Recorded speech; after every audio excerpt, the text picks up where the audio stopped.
Good afternoon, everybody. Welcome to our class. I want to thank the sponsors for this week. Michael and Hadassah May are sponsoring in honor of the IDF, in honor of the soldiers in Israel. Thank you very much. Indeed, Hashem should watch over each and every single one of them. Jeff and Lori Goldchin are sponsoring in honor of the upcoming holiday of Purim and all the wonderful opportunities for learning and growth in Judaism that Chabad provides. Thank you very much, Jeff and Lori. Indeed, everyone should have a very happy Purim, a very festive Purim. We're having a wonderful Purim carnival and Mexican fiesta here. Sunday at 4 o'clock will be the reading of the Megillah. The carnival will begin at 4:30. If you're interested in joining us, mention it to Jacob after class and he'll sign you up for it. Bring your children, your grandchildren, your friends, your neighbors, your relatives. Bring everyone together and we'll celebrate a wonderful Purim together. Tomorrow is a pushed earlier fast of Esther. The fast of Esther is always marked the day before Purim. But the day before Purim this year is Shabbat. So we don't fast on Shabbat unless it's Yom Kippur. So usually it gets bumped back one more day. The day before is Friday, which is Erev Shabbat. Some fast days you would fast on Friday. We just had one this year. But not if it's a pushed off one. So it gets bumped even further back. It gets bumped to Thursday, which is tomorrow is the fast of Esther. The hostage forum, which represents all the families of the hostages, have asked the entire Jewish world for a favor. And they've asked that tomorrow on the special day of the fast of Esther, which was established for all the Jewish people to be united and to pray to God for a miracle. That's what the fast of Esther was all about. To utilize tomorrow as a universal day for Jews all over the world for literally a few seconds to stop what they're doing and to say the Shema. We'll have millions of Jews saying it simultaneously at the same time. The President of Israel will be at the Kotel tomorrow at 5:30 p.m. Israel time. That's 8:30 a.m. here in California. Those on the East Coast, it's 11:30 a.m. Figure out the time zones. 5:30 p.m. tomorrow in Israel, at Israel time. 8:30 a.m. our time, because they didn't change the clock yet, so that's why you may be a little bit mixed up. 8:30 a.m. Everyone stop what you're doing, wherever you are, and simply put your hand over your eyes and say the Shema. And we'll together in unison plead to God Almighty to bring them home. Once and for all, bring them home. We have the power of prayer on this very awesome special day and the power of unity. It makes no difference if you look at yourself from the right or from the left. We all need to do this together and bring about miracles. I do want to begin today, before getting into the subject I prepared to talk about, which is about what does it mean to be privileged and chosen. We'll get to that. But I have to comment on things that were said last Thursday by the Senate Majority Leader. Oh my God. I just feel that for it to be gone without a response would be lacking on my part.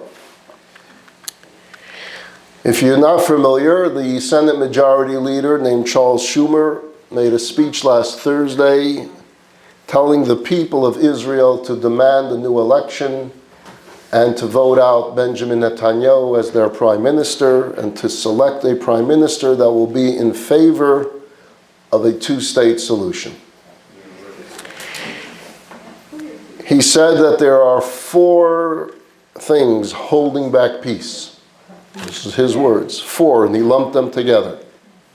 Benjamin Netanyahu, the right wing, Hamas, and the Palestinian Authority. Literally in the same paragraph, Hamas and the Prime Minister of Israel. Wow. A lot that I'd like to say. I'm sure everyone has their own comments, but for now, I have the microphone. When a hater of Israel says things like this, we say, They never liked us anyway. We're used to it. We don't like it. We're not comfortable with it.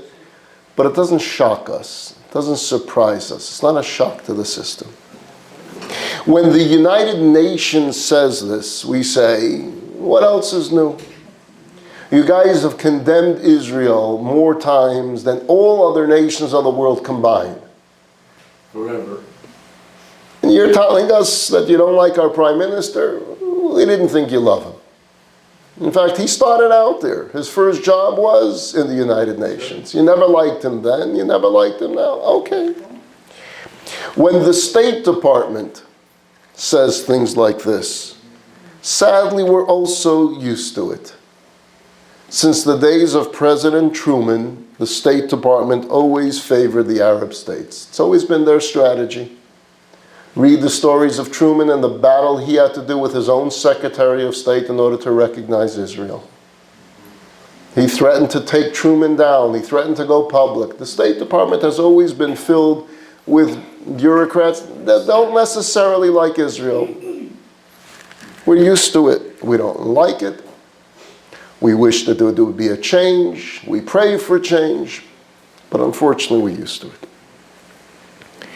When the administration hears from their political advisors that they need to win the state of Michigan, and in order to win the state of Michigan, we have to calm the Arab population down.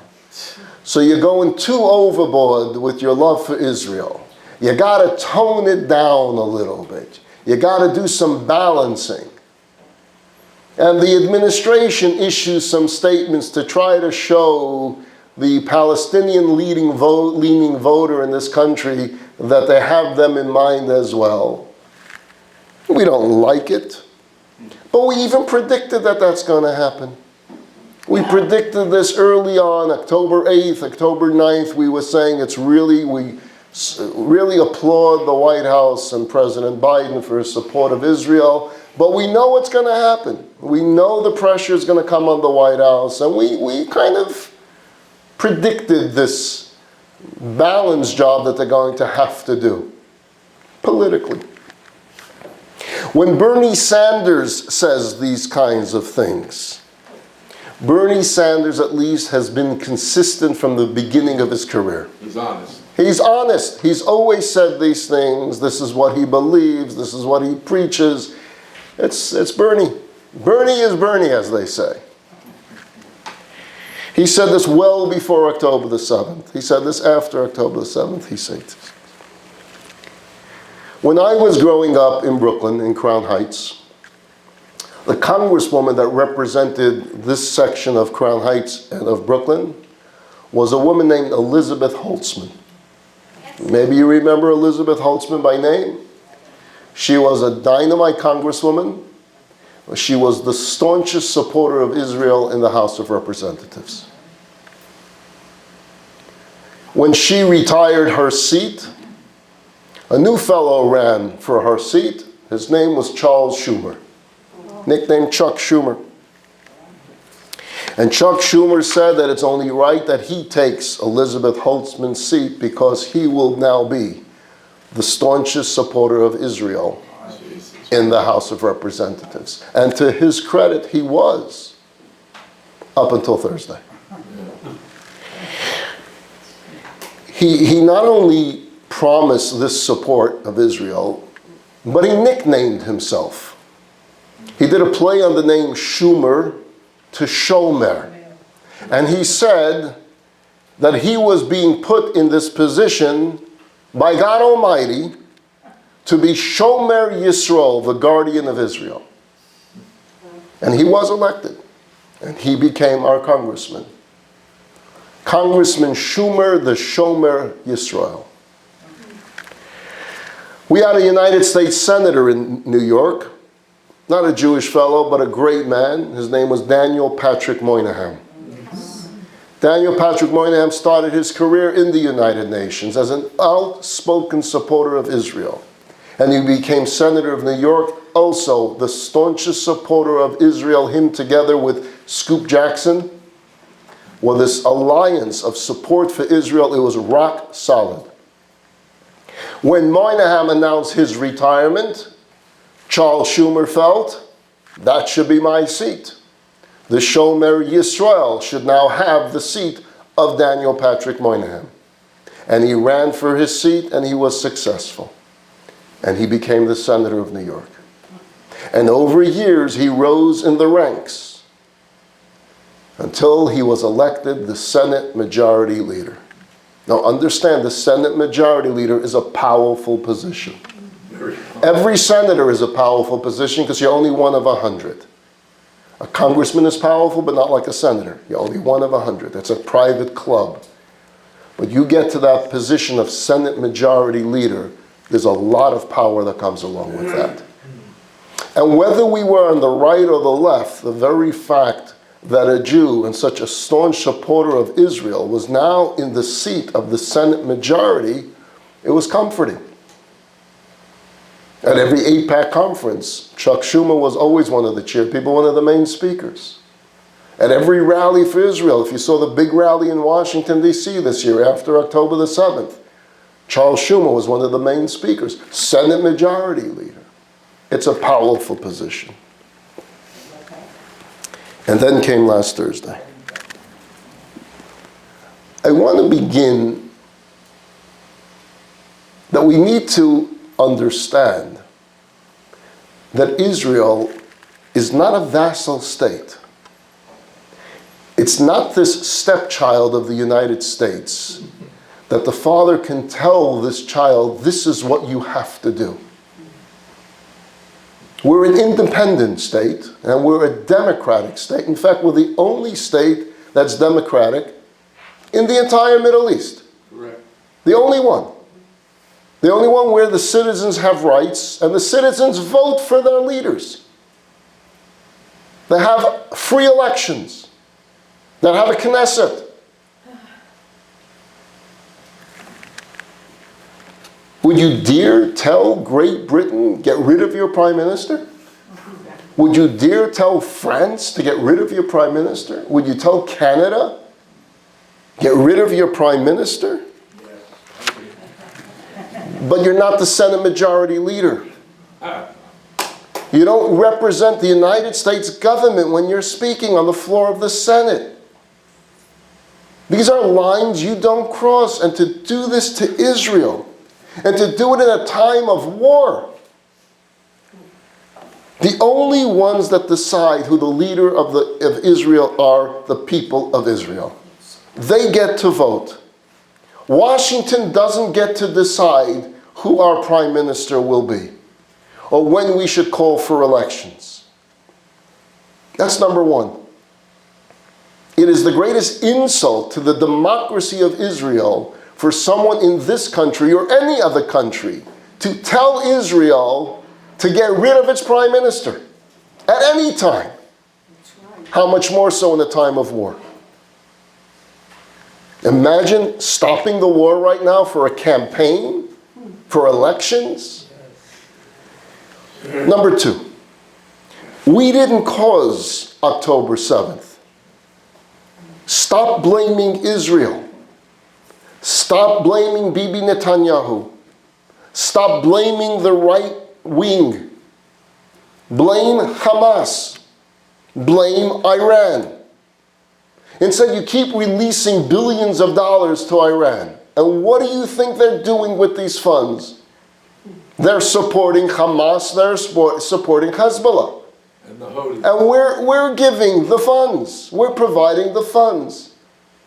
You want to talk about leadership change? Why don't you talk about leadership change in some of the countries that don't allow elections? We had here the speaker last week, a woman who brought up in Iran. She told us what life is like in Iran, what life was like in her days, and what life is like now. Why don't you call for the overthrow of the Ayatollah on the floor of the Senate? That would be courageous. Why don't you show support for the women who are willing to die on the streets of Tehran to get rights and freedom for the people of Iran? Support them. That would be courageous. But to stand up on the floor of the United States Senate as its majority leader as the highest ranking in government Jew, as Shomer Yisrael, as the one who nicknamed himself Guardian of Israel, and dictate to the people of Israel that they need to overthrow their government and elect a new prime minister that will pursue a two-state solution. If you're a little bit familiar with the Knesset and the government of Israel, it's made up of political parties. It's not like in the United States where there's two political parties, the Democrats and the Republicans. Yes, we have a Libertarian party, we have this party, but primarily our system is based on a two-party solution. That's not that way in Israel. There's many political parties, and they have alliances, and they make deals, and they make alliances between them. Great Britain does the same as well. There's a lot of deal-making, but the bottom line is every party is either right, left, or center. So although Netanyahu's government is made up of 61 Knesset members, the fact is about 80 Knesset members would declare themselves to be right-wing. Benny Gantz's party is not a left-wing party. Gantz's party has also been a right-wing party, just a little more center than Netanyahu's. Which means that 80 seats out of 120 in the Knesset are against the Palestinian state, are against a two-state solution, declared that way. So are you telling 80 seats in the Knesset should get voted out too? Because it wasn't just get rid of Netanyahu, it was put in power someone that's in favor of a two-state solution. The people of Israel have decided and continue to decide in every election that they're not in favor of this. Stop imposing something from Washington, D.C. on the people of Israel that have to live with the consequences of a two-state solution. This is not a game where you play a baseball game and you try something different, and if not, you try a different pitcher the next night. This is not even the World Series. It's not the Super Bowl. This is the game of survival. This is the game of existence. And it's about the survival of the people of Israel, and they and only they can decide their future and who they want to represent them. I said this on Shabbos, I'll say this again. I don't know that there is any honest human being on the face of the earth that would disagree with this statement. If Hamas could kill every single Jew in Israel, they would. They would. Even our haters would have to agree. They say it themselves, and they demonstrated this on October 7th, that they wouldn't just kill us, they would do it in the most brutal of ways. So we want to reward them now for this? We want to say, okay, let's take another chance. Let's give them an independent state. We tried that experiment. We tried that in 2005. Ariel Sharon removed every single Jew from Gaza and gave them their mini state. Try it. See what it's like. See if you can do it. What did they do, the people of Gaza? They first overthrew the Palestinian Authority. They elected Hamas, and they decided to wage war on Israel. It didn't take long. A day after Israel moved out of the Gaza, missiles started flying from Gaza into Israel. A day after. Didn't take that long. So now you want to expand a failed experiment? Let's go back. Do you remember the Oslo Accords? We had the Oslo Accords. We were going to experiment with this idea of giving autonomy and giving the Palestinian Authority control over certain cities and see how that would work. That was the Oslo Accords. How did it work? Right after its signing, the Intifada began. And bus bombing, and pizza bombings, and restaurant bombings. You remember those dark days? Over 1,000 people were blown to bits in terrorist attacks in appreciation for the Oslo Accords. We've tried these experiments. They don't work. Stop blaming Israel. Blame the terrorists. Blame Hamas. Blame the Palestinian Authority. Blame Arafat. Blame those who should be blamed. Stop pointing the finger and say it's this prime minister's fault, it's this party's fault. They did this under the Labour Party, they did this under the Likud Party. For a while, Israel controlled a buffer zone in Lebanon. We had a war in Lebanon in '82, and we controlled the buffer zone. And Israel explained to the world the reason we're controlling this buffer zone is because we need to keep space in Lebanon clear from missiles so that northern Israel is protected. If we leave this buffer zone, Hezbollah is going to fill the vacuum, fill the void, because the Lebanese government, for all practical purposes, doesn't exist. It completely collapsed. There was a civil war. No government took power. There is no real government of Lebanon. Iran took advantage of this void to set up Hezbollah, and Hezbollah really controls the country. And Israel justifiably said, we need to have a buffer zone for our own security, for northern Israel, in order to live, to survive. Otherwise, missiles come in every single day. So they control the buffer zone. But no. The United Nations objected to this. The European Union objected to this. The United States objected to this. And we pressured Israel to leave the buffer zone on condition, Israel said, that the United Nations would now put its own troops into the buffer zone and protect it. They will defend the buffer zone, and they will see to it that no missiles enter into Israel. Literally within a day of Israel withdrawing from this buffer zone and the United Nations taking over, Hezbollah was there. Not one United Nation troop ever stopped a Hezbollah member since. It doesn't happen. And Hezbollah controls the entire area and has over 100,000 missiles in this area pointed at Israel. The people of Israel, whose lives are on the line, whether in the north, whether in the south, they get to decide if they want to survive or not. Not the people in Washington, D.C. They don't get to stand up on the floor of the Senate and dictate to the people of Israel who their prime minister should be or what their policy should be.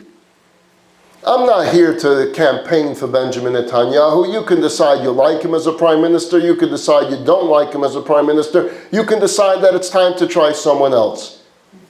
But the fact is, we don't get to vote. The people of Israel will vote, and they will decide, and there will eventually be another election, and they will eventually decide. But not now. Not in the middle of a war. And let's keep in mind, it's a unity government right now. Netanyahu brought into the war cabinet his opposition leaders as well. And every decision is made by this war cabinet. Does it always work smoothly? I'm sure not. Anytime you put in a room a cabinet made up of different parties and different views, you're going to have arguments, and some of those arguments leak out to the press. Whether they're true or not true, it's understandable. But the fact is, it's being led, this war is being led by a unity government, representing most of Israel, a good majority of Israel.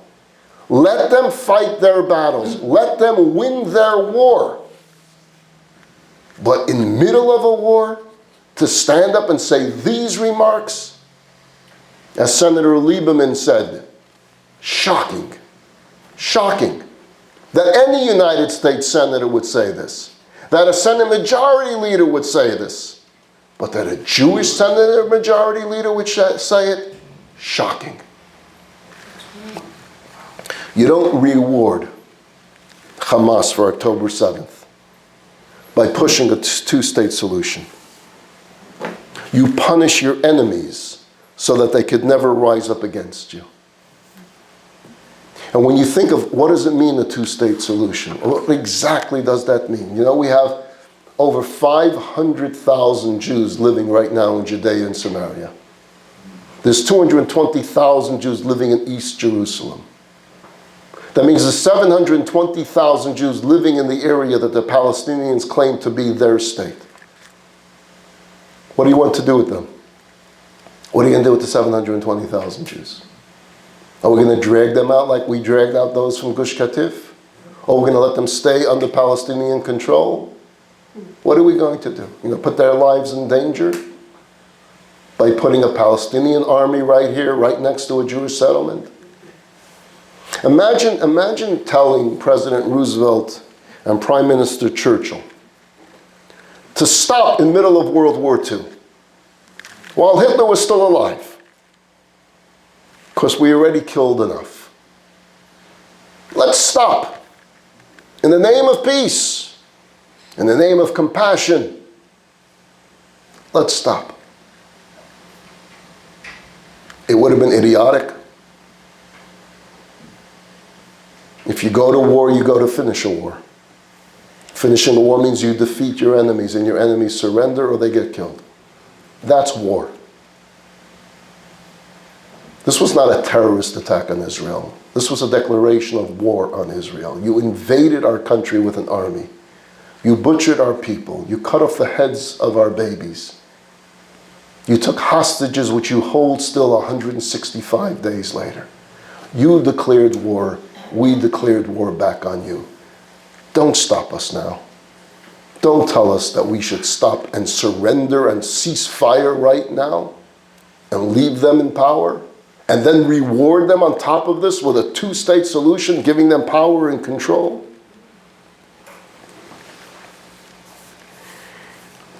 I think more interested than having Israel's back, which is he always have had, and we have to always give him that credit and don't take that away from him. But politically, he's just interested in holding the Senate so that he remains Senate Majority Leader. That's it. And he reads the tea leaves, and he sees the votes, and he sees the states that are in trouble, and he sees where the votes are needed. And it's sad. Worse than Because for a Jew, Israel's existence has to be first and foremost. He lost his way. He forgot his mission. He forgot why he was there, why he originally campaigned that this was going to be the safety net for Israel, the seat, the voice that will always have Israel's back. We're about to celebrate Purim and the story of Queen Esther. You're familiar with the story because you probably heard it quite a few times. But there's a whole story, there's a Megillah, Achashverosh. He kills his queen Vashti, and he's lonely, and he has a beauty pageant, and he wants another queen, and he ends up selecting Esther. In the same government, there is a wicked prime minister, his name is Haman, and he wants to wipe the Jewish people out, and he gets Achashverosh's ear, and he gets to have a decree that on this and this day all the Jews will be wiped out. And there's a Mordechai character. There's an interesting exchange that takes place in the story of Purim between Mordechai and Esther. Achashverosh doesn't know that Esther is Jewish. And Mordechai sends word to Esther telling her what's going on with this decree from Haman. And says, you need to go to the king and beg for mercy. And Esther says, it's not so simple, Mordechai. You don't just go to the king. It doesn't work that way, even his wife. If he doesn't want to see me, he'll execute me just for showing up. He executed his last wife. And so she's nervous. And Mordechai has this classic, powerful line that he sends back to Esther. And I say this line to Charles Schumer today. He says, Esther, why do you think you were ever chosen for this position? Why do you think of all the women and all the lands, you were selected to be the queen? Hey, you may be pretty, but from all the women in all of Persia and all of the 127 countries that Achashverosh rules, why do you think this happened? God put you in this position to be there for this day, to be there for this time. You're going to try to spare your own life? You're going to try to spare your own Senate seat? You're going to try to spare your power of your majority leader? This is the reason you're there. For this moment, for this day. If you choose not, it's a free country. You can decide to do what you want. You can make any speech you want on the floor of the Senate because you're the Senate majority leader. But I will tell you this, says Mordechai. Rabach, there will be salvation. There will be miracles. The Jewish people will be saved. Mimokam acher, there will be another hero. There will be another Shomer Yisrael. There will be someone else that will stand up and will be our protector, our guardian, our voice. It's gonna happen. We will be victorious. Am Yisrael Chai. The only question is, do you want to be a part of it, Queen Esther? Do you want little girls thousands of years from now in Purim dressing up like Queen Esther, the hero of the story? Do you want to play that role in Jewish history, or do you want to get off the boat? Do you want to forget your mission? So I say, with all due respect to Senator Schumer, and admiration and appreciation for all the years of support of Israel. But when Israel needs you most, at this critical time, you have a road, you have two paths. You can do what your political people are telling you need to do to keep the majority in the Senate and hold on to your position of power. Or you could fulfill the reason why you were ever put first in Elizabeth Holtzman's seat, then in Senator Moynihan's seat, and then in the seat of the Senate Majority Leader. To be our voice of support at a time like this, staunch support, not criticism of its prime minister, not criticism of its philosophy, not criticism of its war, but defender. Get them the support they need. Get them the aid they need. Don't stop screaming on the floor of the Senate for the support that Israel needs. That's why you're there at this time, at this place in history. And if it won't be you, it will be someone else.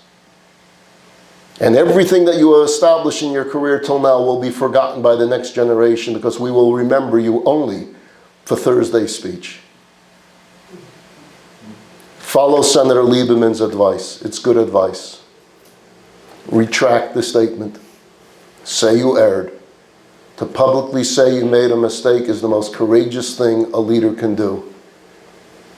Say you made the mistake on the floor of the Senate and go back to being who you are. There's an odd story told in the Talmud. Talmud has what's called agadatas. It's got stories that are strange. This is one of them. It's a story of Rabbi Bar Chama. He says he was on a ship, and the ship was traveling on a long journey. And we were tired, and we were exhausted. When suddenly we saw an island. The island looked nice. It was a nice place to rest, a nice place to relax. It had sand, it had grass, it had vegetation, it had some shade. And so we stopped. And we got off the ship. And we went onto the island. We were tired. After a few hours, we got hungry. We had some fish with us. So we decided we're going to make a barbecue. And we'll barbecue some fish. So we gathered some logs together and we started a little fire. And we began our cookout, our barbecue. And mitdamal, all of a sudden, the island started to shake. Started to move from side to side. At first slowly, but then the movement got stronger and stronger. And it began tilting from side to side until the island turned over completely. The boat was nearby anchored. Luckily, it wasn't too far away, and we were all able to swim and survive, get back on the boat. When we got back on the boat, we turned around to look at our island, and we realized there wasn't an island at all. There was a big whale. It was a huge whale. It was there for who knows how long. He was sleeping for who knows how many years. And we disturbed it by starting a barbecue on its back, so he woke up. So the island was never an island. It was a whale. If this story wasn't told in the Talmud, we would dismiss it as a fairy tale, as some childish cartoon perhaps, or a very bad horror movie, right? It's a strange story. They saw an island, they thought it was an island, they got off the island, they started making a barbecue, But it's part of the Talmud, it's part of Jewish tradition, it's part of Jewish learning. So what is the Talmud telling us with this very strange story? What's really Rabbi Bar Chana trying to tell us? And I think it's a metaphor for the Jewish people. The Jewish people set out on a ship, on a long journey. Last week we started talking about Abraham again, right? That's when it began. A long journey. And God sets out the destination for Abraham. God tells him, this is going to be a long journey. But if you follow the mission, you follow the map, you follow the itinerary, you will bring a light unto the nations. You will bring blessings to all the families of the earth. And you and your people will multiply, and you will have the land of Israel as your eternal homeland. And we got on the ship. Abraham, Isaac, Jacob, 12 tribes, Joseph, story of Egypt, Moses, Aaron, the wilderness, Mount Sinai. We're given the actual mission statement. We're given the clear itinerary. Joshua, Samuel the prophet, King Saul, King David, King Solomon. The mission continues. Then Babylon, destruction of the first temple, exile, story of Purim, back to second temple era. And then the Romans come in and exile us, and we've been exiled for thousands of years. The journey continues. For years, for decades, for centuries, for millenniums, we've been on this ship. Part of the story of our journey was calm waters. At times, the sea was turbulent and ferocious. Times our journey was very difficult. The waves were roaring. The storm was great. We thought this journey is endless. It just keeps on going and going. And every once in a while, we see an island. And we think to ourselves, let's get off the ship. Let's go onto the island. Because this journey just keeps going. We face so much anti-Semitism, so anytime we saw a reprieve that we thought we can get off, we tried getting off. Let's just have a barbecue. Let's take a suntan. Let's try to be normal. Let's just eat, sleep, and be merry and die. Why stay on the ship? And we saw some islands in Babylonia, and we saw some islands in Spain, and we saw in Turkey and in Germany. And wherever we experimented by trying to get off the ship to relax on an island, we found out that the island was not an island. What seemed so promising in Berlin and in France during different times of our history, the island turned over on us. It wasn't an island for us. We were thrown into the sea and we went swimming for our lives back onto the ship. And so finally, our ship brought us to the shores of this great land, the United States of America, the land of the free. The United States of America, this nation is indeed a blessed land. Well, let's remember it's a country that's built in large part by the influences of our ship, of our message, of our values, of our teachings. President Adams said about the Jewish people, they are the most glorious nation that ever inhabited the earth. The Romans and their empire were but a Babel in comparison to the Jews. They, the Jews, have given religion to 3/4 of the globe and have influenced the affairs of mankind more and more happily than any other nation, ancient or modern. The founding fathers of this country studied Judaic law and studied Jewish values and studied Jewish philosophy, and they incorporated many of those teachings into the Constitution, into the writings of the law of this land. But with all the security and with all the freedom that our country has given us, we can't lose sight that we're still on a ship and we still have a mission. And our mission did not end with our arrival here. We still have work to do.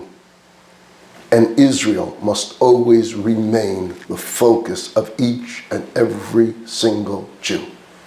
And we can't forget it. We can't say that this job is more important to me now that I'm Senate Majority Leader. This is my focus. Don't get off the ship. You're on a mission. You have a mission. We all have a mission. And we can't forget that mission. This is not the time to start playing politics. This is the time to think about Israel's survival and Israel's future. We're going to be united. we will remain united. We're going to say Shema tomorrow with millions of Jews together. Whether we believe that this is a great government, a weak government, it doesn't really matter. It's the government of Israel right now, and Israel is at war right now, and they will get our support. And we will pray for Israel to be victorious over Hamas, and we will pray for every hostage to be home before Purim begins. And we will pray for the end of Hamas and the end of all terrorism. And we will pray for the ultimate completion of our mission, the days of Mashiach Tzidkenu. It should happen speedily in our days. Amen.